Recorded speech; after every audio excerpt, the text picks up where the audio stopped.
दो दोस्त अर्जुन और समीर एक छोटे से गांव में रहते थे।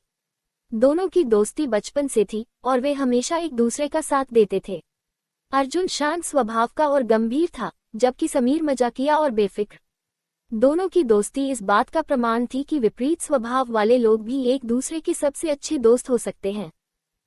गांव के पास एक घना जंगल था, जिसमें जाने से लोग डरते थे। कहा जाता था कि वहां खतरनाक जानवर रहते हैं और कभी कभी कोई न कोई व्यक्ति वहां से गायब हो जाता था। एक दिन अर्जुन और समीर ने तय किया कि वे जंगल में जाकर पता लगाएंगे कि वहां सचमुच क्या है। समीर को यह एक रोमांचक साहसिक कार्य लगता था, जबकि अर्जुन थोड़ा डरा हुआ था, लेकिन वह अपने दोस्त को अकेला नहीं छोड़ना चाहता था। सुबह सुबह दोनों ने अपने साथ कुछ खाना और पानी लिया और जंगल की ओर निकल पड़े। रास्ते में समीर हंसी मजाक करता रहा, जबकि अर्जुन हर आवाज पर चौकन्ना हो जाता। जंगल की गहराई में जाते ही उन्हें अजीब सी आवाजें सुनाई देने लगीं। अर्जुन ने समीर से कहा, मुझे नहीं लगता कि हमें और आगे जाना चाहिए। लेकिन समीर हंसते हुए बोला, अरे डरपोक, कुछ नहीं होगा, चलो देखते हैं, आखिर यहाँ क्या रहस्य है। जैसे ही वे और आगे बढ़े, अचानक एक विशालकाय सांप उनके सामने आ गया। अर्जुन हक्का बक्का रह गया, लेकिन समीर की आंखों में डर की झलक साफ नजर आई। वे दोनों कुछ समझ पाते उससे पहले ही सांप उन पर झपट पड़ा।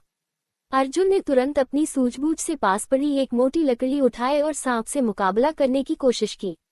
समीर वहीं जड़वत खड़ा था, उसकी हिम्मत जवाब दे गई थी। अर्जुन ने आखिरकार सांप को भगा दिया, लेकिन समीर को अपनी गलती का एहसास हो चुका था। उसने अर्जुन से कहा, मैं हमेशा मजाक उड़ाता रहा, लेकिन आज तुमने मेरी जान बचाई। मैंने कभी नहीं सोचा था कि तुम इतना साहसी हो। अर्जुन मुस्कुराते हुए बोला, दोस्ती का मतलब यही है, जब एक कमजोर पर जाए तो दूसरा उसका साथ दे। आज मैंने किया, कल तुम करोगे। उस दिन के बाद से समीर भी पहले से ज्यादा समझदार हो गया और उसने अर्जुन की बातें गंभीरता से लेनी शुरू कर दी। दोनों की दोस्ती और भी गहरी हो गई और वे समझ गए कि दोस्ती का असली मतलब सिर्फ मजाक और हंसी नहीं, बल्कि एक दूसरे के साथ खड़े रहना भी है, चाहे हालात जैसे भी हों। इस तरह उनकी दोस्ती और मजबूत हो गई और वे हमेशा एक दूसरे का साथ देते रहे, चाहे कोई भी मुश्किल सामने आए।